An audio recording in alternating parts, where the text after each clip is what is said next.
Assalamu alaikum. Welcome to my channel. So today our video is based on the age of revival. ये हम discuss कर रही हैं क्योंकि हमारी सीरीज़ चल रही है हिस्ट्री ऑफ इंग्लिश लिटरेचर की, जिस पे हमने अभी तक एंग्लो सेक्सन एज को डिस्कस किया है, जिसको ओल्ड इंग्लिश पीरियड भी कहते हैं। फिर हम एंग्लो नॉर्मन पीरियड पे आए थे, जिसको मिडिल इंग्लिश पीरियड कहते हैं। और मिडिल इंग्लिश पीरियड को हमने तीन उसमें डिवाइड किया था। एंग्लो नॉर्मन पीरियड को before Chaucer, age of Chaucer और आफ्टर चासर, जिसको एज ऑफ रिवाइवल कहते हैं। तो हम एज ऑफ चासर डिस्कस कर चुके थे, तो आज हमारा है एज ऑफ रिवाइवल, लास्ट वाला पार्ट इस एंग्लो नॉर्मन पीरियड का। फिर ये वाली एज हमारी ख़त्म हो जाएगी। Actually this period of middle English is called the preparation period for Elizabethan age. After Chaucer, there was not produced any remarkable work. It was only preparation. तो इसको इसलिए कहते हैं प्रिपरेशन क्योंकि सिर्फ तैयारी चल रही थी, कोई चीज़ ऐसी सेट नहीं हो रही थी कि जिसको पीस ऑफ लिटरेचर का नाम दिया जा सके। जो प्रोडक्शन थी लिटरेचर की वो सिर्फ एलिजाबेथन एज में ही हुई थी। सो 15th सेंचुरी की अगर हम बात करें एज ऑफ रिवाइवल की, तो वो बैरन एज है जिसमें ऐसा कोई प्रोड्यूस किया ही नहीं गया। तो अगर हम बात करें इस प्रेपरेशन की, तो स्कूल और कॉलेजेस खुल रहे थे, church was investing much on education, लेकिन आवाम इस तब्दीली को भी एक्सेप्ट नहीं कर रही थी। एजुकेशन पर पैसा चर्च खर्च कर रहा था और चर्च के जो प्रीस्ट थे दे वर ऑल एजुकेटेड। और उस दौर में यानी कि 15th सेंचुरी में अगर लिटरेरी कुछ लिखा भी गया तो वो इन्हीं प्रीस्ट ने लिखा, और उन्होंने सिर्फ मज़हब पर लिखा और वो भी लैटिन में, जबकि आम बोल चाल में इंग्लिश इस्तेमाल में थी। लेकिन लैटिन जो थी सिर्फ कोर्ट, चर्च और हाई एजुकेटेड पीपल जो होते थे, रॉयल्स, वो यूज़ करते थे। अगर पादरी, ये प्रीस्ट लोग यही सारा कुछ, बेशक वो मजहबी ही लिखते लिटरेचर में, लेकिन वो इंग्लिश ज़ुबान में लिखते तो शायद हालात इतने ख़राब ना होते इंग्लिश लिटरेचर के। अगर हम पॉलिटिकल बैकग्राउंड की बात करें इंग्लैंड की 15th सेंचुरी में, तो तब इंग्लैंड को अब 15th सेंचुरी में एक तो वो एक्सटर्नल वार है 100 ईयर वार विद फ्रांस, जिसका मैंने पिछली एज ऑफ चासर में शुरू हुई थी ना वो वार, तो मैंने उसका जो बैकग्राउंड था वहाँ बताया था।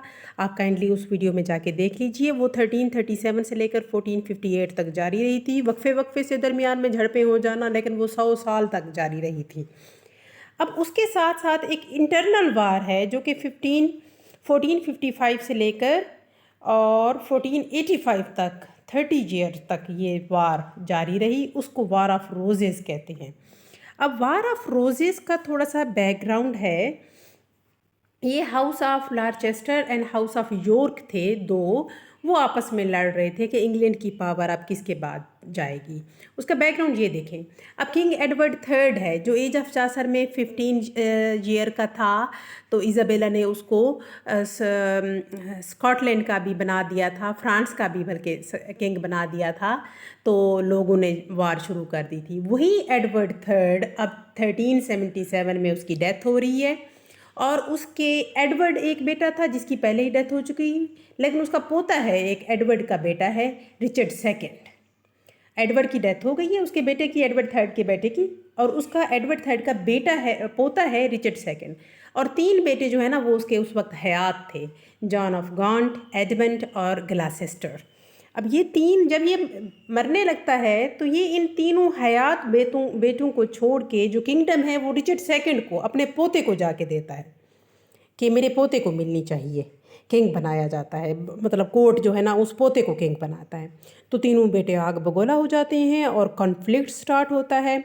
क्योंकि ये एडमंड जो है, एडमंड का सिंबल था वाइट रोजेस और जॉन ऑफ गॉन्ट का सिंबल था रेड रोजेस। इसी वजह से इस वार को वार ऑफ रोजेस कहा जाता है, जो कि 30 ईयर्स तक जारी रही थी, जिसने ना सिर्फ इंग्लैंड को बल्कि उस वक्त के लिटरेचर को भी बहुत नुकसान पहुंचाया।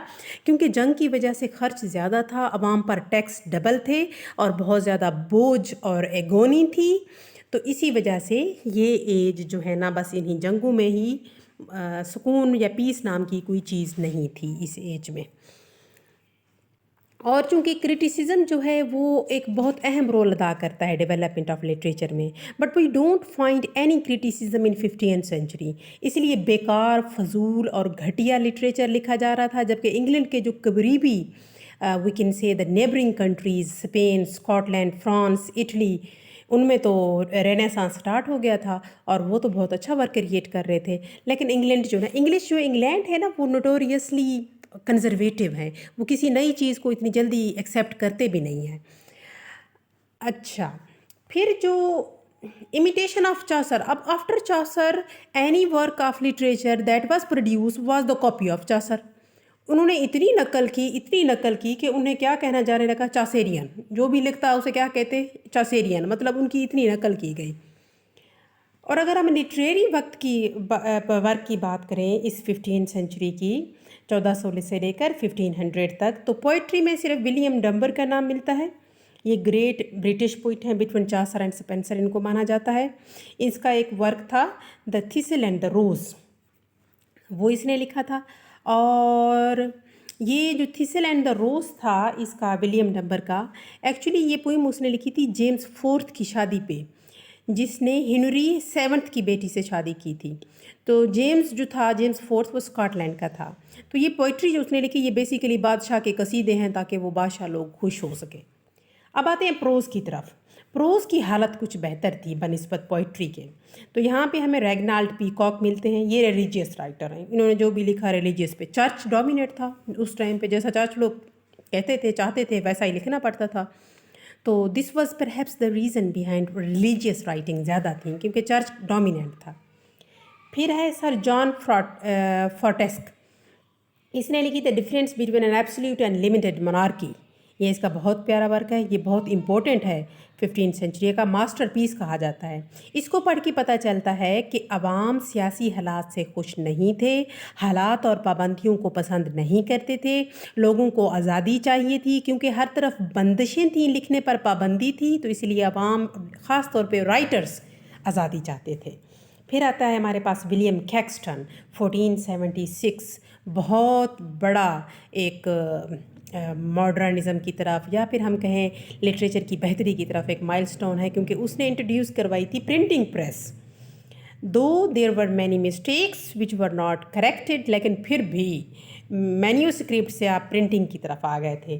फिर एक और प्रोज में हुआ जॉन वाइक्लेफ, जिसने ओल्ड इंग्लिश में बाइबल लिखी थी, उसका ट्रांसलेशन इंग्लिश में किया गया इसी 15th सेंचुरी में। फिर एक और इम्पोर्टेंट वर्क है सर थॉमस मूर का, जिसने यूटोपिया लिखा 1516 में, और ये काफ़ी दफ़ा पीपीएससी के उसमें रिपीटेडली क्वेश्चन आता है, या तो उसके थीम के बारे में, या वो कब पब्लिश हुआ, कब किसने लिखा, इस चीज़ के बारे में। प्रोज की अगर हम इम्पोर्टेंट राइटर की बात करें तो वो हमारे पास जॉन स्केल्टन है, और हमारे पास है सर थॉमस मिलोरे, जिसने मॉर्टे डी आर्थर लिखा था। आर्थर, वो जो आर्थरियन लेजेंडरी एक मिथिकल कैरेक्टर है कि वो ऐसे फतुहात करते हुए आता है, उसके ऊपर मिडिल इंग्लिश में तो बहुत ज़्यादा लिखा गया था, तो थॉमस मिलोरी ने भी लिखा। जॉन स्केल्टन जो है, इसके बारे में एक और इम्पॉर्टेंट बात है, he was the first poet laureate of England. Poet laureate उनको कहा जाता है जिसको हाई क्लास या रूलिंग क्लास जो है ना, अपने ऊपर कसीदा खानी के लिए अपॉइंट करती है, वो गवर्नमेंट की तरफ से होते हैं। तो ये पहला ब्रिटेन का पोइट लॉरिएट था जॉन स्केल्टन।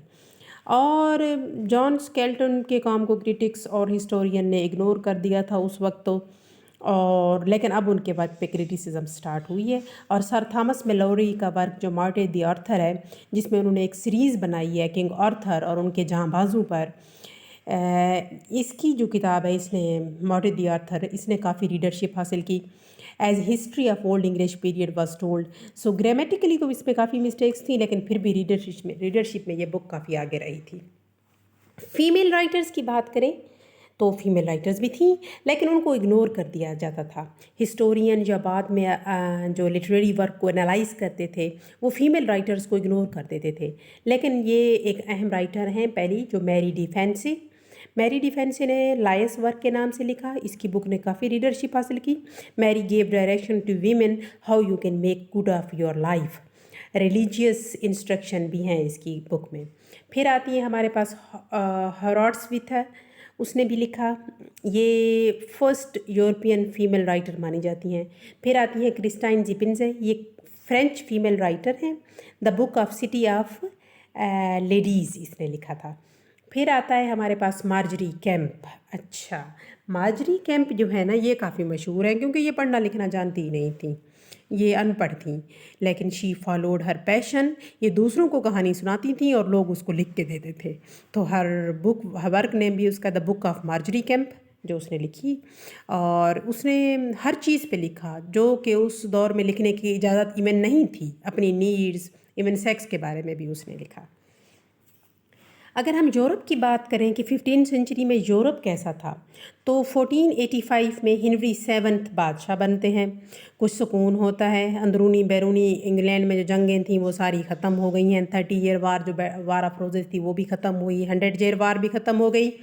तो ट्यूडर डायनेस्टी शुरू होती है। ये डायनेस्टी स्टार्ट होती है और क्वीन एलिजाबेथ पे जाके ये ख़त्म होती है।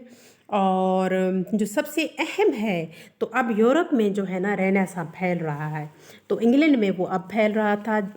तो जब तुर्कों ने कुस्तुनतुनिया को फतह किया, फिर यूनानी जो है ना अपनी किताबें लेके वो पूरे यूरोप में फैल गए थे। तो इसीलिए ही वर्क सबका एक दूसरे के पास पहुंचना शुरू हुआ। तो रेनेसां जो पीरियड है वो तो अब आगे आएगा ना। रेनेसां को तो एलिजाबेथन पीरियड भी कहते हैं और एज ऑफ शेक्सपियर भी कहते हैं। लेकिन अगर हम बात करें कि रेनेसांस होता क्या है, तो it means rebirth. It is mean rebirth, revival of learning इसको कहते हैं। रीबर्थ और रिवाइवल ऑफ लर्निंग, किसी एक चीज़ में नहीं बल्कि हर चीज़ में। ये शुरू होता है, ये इटली से शुरू होता है, और specially in art and architecture. In Europe ये आता है लेट 16वीं सेंचुरी में। तो इस रेनेसां के ऊपर मैं एक पूरी अलहदा से एक वीडियो बनाऊंगी, लेकिन आज हम सिर्फ थोड़ा सा डिस्कस करते हैं कि इसका जो मेन कैरेक्टरिस्टिक था वो ह्यूमनिज़म था। ह्यूमनिज़म क्या है कि concern with himself as an object of contemplation, इंसान का अपने ऊपर ध्यान देना। This movement was started in Italy by Dante, Petrarch and Boccaccio in the 14th century. Humanism का बहुत बड़ा वो है पेट्रार्क, इटालियन पोइट है वो is who is called the father of humanism. So in Germany was also playing role in printing. लोग church के सख्त और इंसान दुश्मन जो कवानीन थे उनसे आज़ाद हो रहे थे, इंसान दोस्त कवानीन बन रहे थे। तो इसीलिए रेनेसां की एक मशहूर टर्म है ह्यूमनिज़म, क्योंकि वो इंसान दोस्त था। तो मार्टिन लूथर जो था वाज हीटिंग चर्च फॉर इस रिजिडनेस। इंग्लैंड अभी बहुत पीछे था, लेकिन फिर भी हेनरी सेवन्थ के किंग बनने के बाद दो स्कॉलर्स होते हैं, एक विलियम ग्रॉसिन है, एक थॉमस लेनेक्योर है।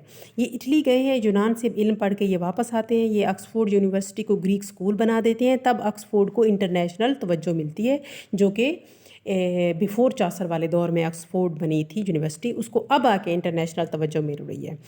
तो 3 नाम हैं, जॉन कॉलेट है, थॉमस मूर है और एरास्मस। ये बहुत मशहूर हैं। इन्होंने इंग्लैंड की डेवलपमेंट में बहुत काम किया है।